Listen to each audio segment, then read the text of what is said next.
ஓம் விக்னேஸ்வராய நமக. குலதெய்வமான ஸ்ரீ பொன்னம்பல சுவாமி, ஸ்ரீ பொன்முத்து கற்பன சுவாமி, பாப்பாத்தி அம்மன், அங்காள பரமேஸ்வரி துணையுடன் இந்த நாள் இனிய நாளாக அமைய அனைவரின் அவரவர் குலதெய்வம் காத்து அருள் பாலித்து பிரம்மாண்ட வெற்றியை கொடுக்க வணங்குகின்றேன்.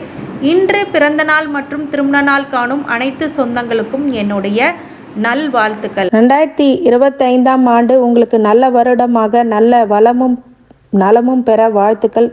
வணக்கம், ஸ்ரீவாரி ஆஸ்ட்ரோ. நான் உங்கள் ஆஸ்ட்ரோ சஃப்னா பேசுகிறேன். இந்த ஆண்டில் வருகின்ற சனி, குரு, ராகு, கேது பயிற்சிகள் உண்டு. பல நல்ல விதமான மாற்றங்களும் ஏற்றங்களும் உங்களுக்கு உண்டு. கூடவே எந்த இடத்துல கவனமாக இருக்கணும் என்று தெரிந்து கொள்ள வேண்டிய மிக எளிமையான துல்லியமான பலன்கள் இதோ. அவரவர் ராசிக்கு ஏற்ப என்னென்ன விஷயங்கள் நடக்கப் போகிறது அப்படிங்கிறத பற்றி முழு விவரமான காணொளி. 2025ஆம் ஆண்டுக்கான கும்பராசிக்காரங்க யாரை எதிர்பார்க்குறாங்களோ இல்லையோ, இவங்க கண்டிப்பாக இந்த புத்தாண்டு எப்படி இருக்க போகிறது அப்படிங்கிறத பற்றி மிகுந்த எதிர்பார்ப்புடன் இருக்கக்கூடியவர்கள் கும்பராசிக்காரங்க. ஏன்னு கேட்டிங்க அப்படின்னா, கும்பராசிக்காரங்க இப்போது படாத பாடு பட்டுட்டு இருக்காங்க ஜென்ம சனினால். இப்போது அது மாறி உங்களுக்கு நல்ல நிலைமைகள் வரக்கூடிய நல்ல காலம் பிறக்க போகுதா அப்படிங்கிறத பற்றி நான் முழு விவரமான காணொளி ஸ்கிப் பண்ணாமல் பாருங்கள். சப்ஸ்கிரைப் பண்ணாமல் இருந்தீங்க அப்படின்னா சப்ஸ்கிரைப் பண்ணிக்கோங்க. கும்பராசிக்காரங்க பொதுவாகவே பார்த்திங்கன்னா இடப்பெயர்ச்சிகள், 3 கிரக பயிற்சிகள், இந்த 3 கிரக பயிற்சிகளை வச்சு தான் ஒரு ஆண்டுக்கான பலன்களை நம்ம சொல்ல முடியும். அப்படி பார்க்கும் அடிப்படையில் பார்த்திங்கன்னா குரு பெயர்ச்சி, சனி பெயர்ச்சி, ராகு கேது பயிற்சி. இந்த குரு பெயர்ச்சி எப்படி இருக்கும் அப்படின்னு கேட்டிங்கன்னா, மே 14 வரைக்கும் 4ஆம் இடத்துல அர்த்தாஷ்டம குருவாக இருக்கிறது. பிறகு பஞ்சம குருவாக 5ஆம் இடத்துக்கு மே 14க்கு அப்புறம் வர்றார். சனி மார்ச் 29க்கு அப்புறம் ஜென்ம சனியாக இருக்கக்கூடிய விஷயங்கள் எல்லாம் அதன் பிறகு குடும்ப சனிக்கு வராரு, அதாவது பாத சனிக்கு வருகிறார். அடுத்தது ராகு கேது, 2ஆம் இடத்துல ராகுவும் 8ஆம் இடத்துல கேதுவும் இருந்து படாத பாடு படுத்திகிட்டு இருந்த ராகு கேது இப்போது மறுபடியும் உங்களோட லக்னத்துக்கு ராகுவும் 7ஆம் இடத்துக்கு கேதுவும் வரார். இதுவும் ஒரு விஷயம் இருக்குது, அதையும் சொல்கிறேன் முழுக்க. குரு பார்த்திங்கன்னா முதல்ல குருவிலேருந்தே ஆரம்பிப்போம். குரு 4ஆம் இடத்துல மே 14 வரைக்கும் இருக்கும்போது என்னென்ன பலன் கொடுப்பார். 4ஆம் இடத்துல குரு இருக்கும்போது வண்டி வாகனம், நல்ல வீடு மனை யோகம் அப்படிங்கிறதெல்லாம் கொடுத்துருப்பார். எங்கெங்க கும்பராசிக்காரங்களுக்கு கொடுத்துருக்குறாரு. அவங்க தகுதிக்கேற்ப என்ன சம்பாதிக்கிறீங்களோ அதோட கொஞ்சம் அதிகபட்சமாக குரு கொடுப்பார். 8ஆம் இடத்தை பார்க்கும்போது வரவு செலவு கொடுக்கல் வாங்கல பிரச்சனைகளை கொடுக்காமல் கொஞ்சம் உங்களை தவிர்த்து வருவார். அவமானங்கள் படக்கூடியாத அளவுக்கு கொஞ்சம் காத்து நிற்பார். தொழில 10ஆம் இடத்தை குரு பார்க்குறேன்னா தொழில் நல்லா இருக்கும். 12ஆம் இடத்த விரயத்தையும் பார்க்கும்போது விரயம் கட்டுப்பாட்டுக்குள்ளே இருக்கும்.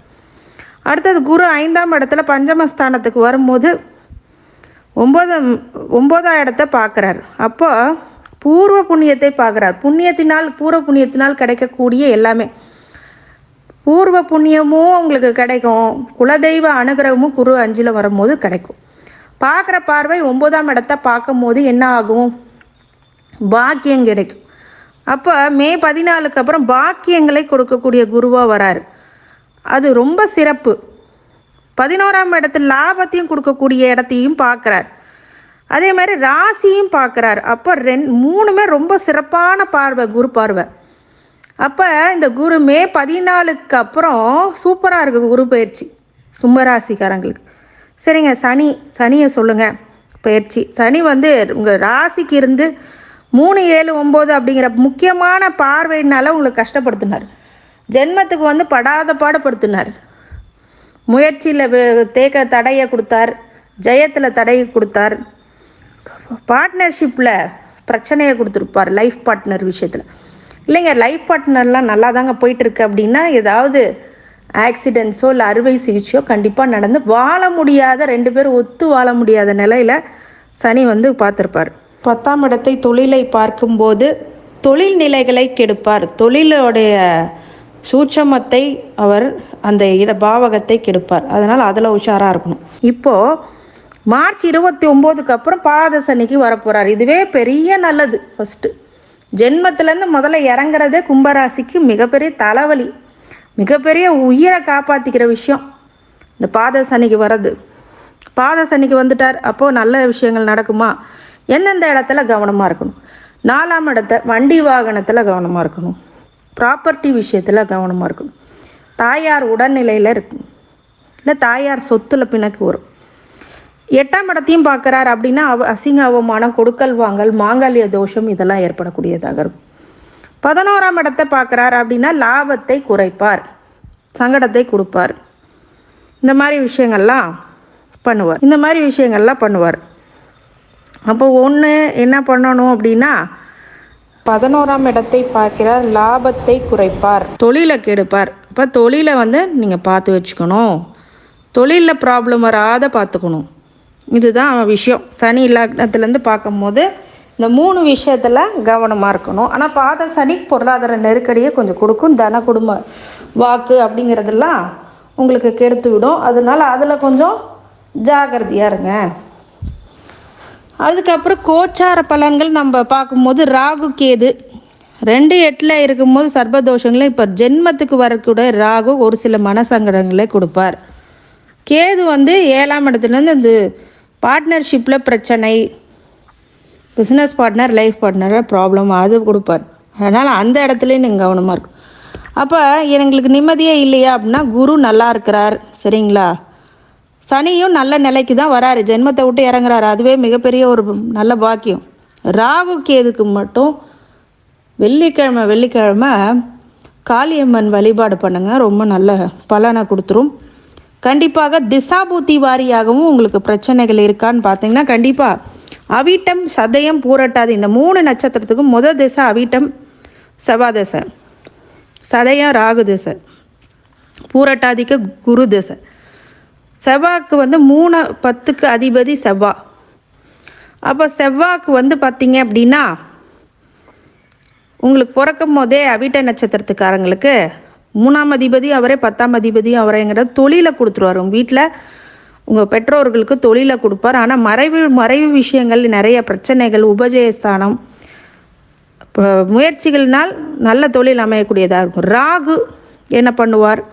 இந்த ராகு திசை இப்போது சர்வதோஷமாக இருந்தாலும் அதுக்கு அடுத்த வருகின்ற மே 18க்கு அப்புறம் ராசிக்கே வராரு ராகு. அதுதான் ராகு திசைக்கு பெரிய ஜென்ம ராகு, அது இன்னும் படாத பாடுபடுத்திடும்.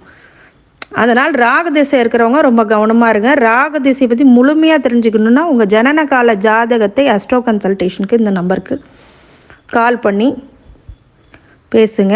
கண்டிப்பாக இதுக்கான பலனை உங்களுக்கு கொடுக்குறோம்.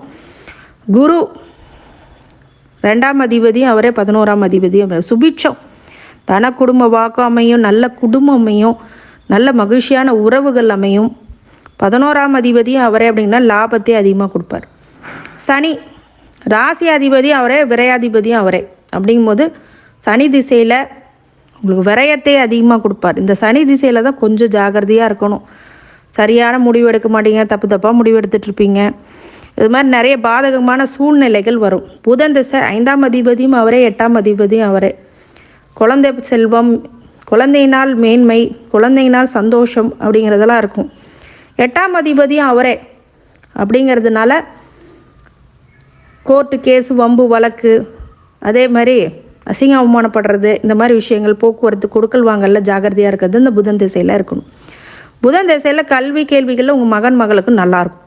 மற்றபடி உங்களுக்கு கொஞ்சம் கெடுதலை கொடுக்கும், ஆனால் பிள்ளைகள்னால் பெருமைகள் கிடைக்கும். கேது 7ஆம் இடத்துல கேது இருக்கார். 8ஆம் இடத்துல இப்போ அஷ்டம கேதுவாக இருக்கும்போது அடுத்தது 7ஆம் களத்திர கேதுவாக வரும்போது திருமண தடையை கொடுத்துருவா. ஆனால் இந்த கேது திசை வரும்போது சில பேருக்கு வயசாகிடும்.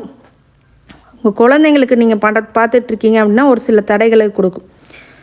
ஆனால் மத்தியம வயசில் எனக்கு கல்யாணமே ஆகலைன்னா இந்த கேது திசையில் திருமணம் பண்ணுறது அவ்வளோ சிறப்பு இல்லை. அடுத்தது சுக்கிரன் 4ஆம் அதிபதியும் அவரே, 9ஆம் அதிபதியும் அவரே. இடம், பொருள் வாங்க, பூர்வ பாக்கியம், புண்ணியம் எல்லாமே சுக்கிர திசை கொடுத்துரும். சூரிய திசை 7ஆம் அதிபதி திசை, அதுவும் உங்கள் மனைவி மூலியமாக நல்ல ஒரு சொத்து சுகங்கள் கிடைக்கிறது. ஆனால் இந்த பாத சனியில் சூரிய திசை இருக்கக்கூடாது, சுக்கிர திசை இருக்கக்கூடாது. சந்திர திசையும் 6ஆம் அதிபதினு நோய் எதிரி கடனை கொடுத்துரும். இந்த சூரிய சந்திர தசை, செவ்வாய் திசை இதெல்லாம் சனி இருக்கும்போது, இந்த மாதிரி ஜென்ம சனி, பாத சனி இருக்கும்போது இருக்கக்கூடாது. இருந்துச்சுன்னா நிறைய நெருக்கடிகளை கொடுத்துரும் ஜாதகக்காரங்களுக்கு. அப்போ இதெல்லாம் ஒரு விஷயம். இந்த கும்பராசிக்காரங்களுக்கு இந்த தசாபூத்திகள் ஏதாவது நடந்துகிட்ருக்கு அப்படின்னா ஸ்பெஷலாக அதை பற்றி தெரிஞ்சுக்கணும், உங்களுக்கு என்ன நடக்க போகுதுன்னு உங்கள் ஜனனகால ஜாதகத்தை தான் ஆய்வு பண்ணணும். அந்த ஜனனகால ஜாதகத்தில் என்ன இருக்கோ அது 100ல் 200% நடக்கும். அப்போ அந்த ஜனனகால ஜாதகத்தை ஆய்வு செய்யும் போது உங்களுக்கு முழு விவரமாக நான் சொல்ல இருக்கிறேன். நல்ல முழு துல்லியமாக கணித்து உங்களுக்கு மிகப்பெரிய அளவில் உங்கள் மாற்றங்களை நீங்கள் பார்க்கலாம். அந்த துல்லியமான கணிப்பு உங்கள் வாழ்க்கைக்கு ரொம்ப முக்கியமானதாக இருக்க வேண்டும். அது இருக்கும். நிறைய விஷயங்கள் உங்களுடைய ஜனனகால ஜாதகத்தை பார்க்கும்போது நல்ல சிறப்பான முறையில் இதே ஒரு 100% உங்களுக்கு பொருந்தும் ஒவ்வொரு திசைக்கும். இப்போ இதை காமிச்சிங்க உங்கள் ஜனனகால ஜாதகம் முழுக்க சொல்லிடலாம், எந்தெந்த கிரகங்கள் எங்கெங்கே அப்டேட் ஆகிருக்கு அதை வச்சு நம்ம சொல்லிடலாம் என்ன பலன் இருக்குன்ட்டு. இது பொருத்தி பாருங்கள் திசா புத்திகள் என்னென்ன இருக்குன்னு. அந்த திசா ஏதாவது அவயோக திசை நடக்குதான்னு பாருங்கள். பார்த்துட்டு இது உங்களுக்கு ஏதாவது சந்தேகங்கள் இருந்தால் எனக்கு கால் பண்ணி நீங்கள் தாராளமாக கேட்கலாம். உங்கள் திசா புத்தியை பொறுத்தே உங்களுக்கு பலன் இருக்கும். என்ன ஜென்ம சனி பாத சனியாக இருந்தாலும் அவரவர் ஜனன கால ஜாதகத்தில் திசை தான் முக்கியம். இதை தான் பார்க்கணும். இந்த கும்பராசிக்காரங்க ஆஞ்சநேயர் வழிபாடு பண்ணிக்கோங்க. புற்றுள்ள இடத்துல போயிட்டு அரிசி பச்சரிசியை கொஞ்சம் கொஞ்சம் தூவிட்டு வாங்க. காக்கைக்கு சாதம் வைங்க. சனிக்கிழமை 4 பேர்த்துக்கு அன்னதானம் போடுங்க. பெருமாள் கோயிலுக்கு போங்க. நிறைய பேர்த்துக்கு எண்ணெய் தேய்ச்சி குளிங்கன்னு சொல்கிறோம். அது சில பேர் பண்ண மாட்டேங்கிறீங்க. இதில் என்ன பிரச்சனைன்னு எனக்கு தெரில. ஆனால் எண்ணெய் தேய்ச்சி குளித்தோன்னா சனியானவர் நல்லா சந்தோஷப்பட்டு விலகு வரும் உங்களை விட்டு. அதை நீங்கள் பண்ணுங்கள். கங்காஸ்தானம் மாதிரி பண்ணுங்கள். சனிக்கிழமை ரொம்ப நன்மையை உங்களுக்கு கொடுத்துடும். தரித்திரங்களை விலகும். நல்ல விஷயங்கள் நடந்தேறும். மிகப்பெரிய ஒரு வெற்றியை நோக்கி செயல்படுவீங்க. ஆஞ்சநேயர் வழிபாடு டெய்லி விநாயகரை ஒரு விளக்கேற்றி சாமி கும்பிடுங்க.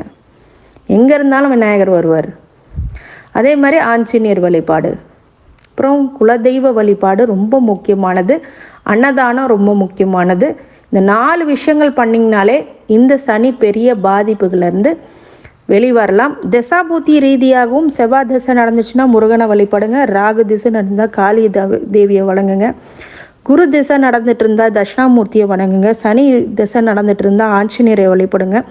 புதன்கிழமையில் புதன் ஹோரையில் புதன் திசை இருக்கும்போது பெருமாளை வழிபாடுங்க. கேதுவை விநாயகர் வழிபாடு பண்ணுங்கள். சுக்கிரனாக இருக்கும் போது மகாலட்சுமி வழிபாடு வெள்ளிக்கிழமை பண்ணுங்கள். சூரிய திசையாக இருந்துச்சு அப்படின்னா சூரிய பகவானை ஆதித்ய துதிகளை கொண்டு படிக்கும்போது சூரிய திசை நல்லாயிருக்கும். சந்திர திசை அப்படிங்கும்போது திங்கக்கிழமை சிவபெருமானை வழிபடுறது மிகப்பெரிய நல்ல பலன்களை கண்டிப்பாக ஏற்படுத்திவிடும். நன்றி. இந்த கும்பராசிக்காரங்களுக்கு அனைத்து ஐஸ்வர்யங்களும் சகல சௌபாக்கியங்களும் மன நிம்மதியும் ஆரோக்கியத்தை கொடுக்க வேண்டும் என்று என் பெருமான் வேண்டி வணங்குகின்றேன். வாழ்க வளமுடன்.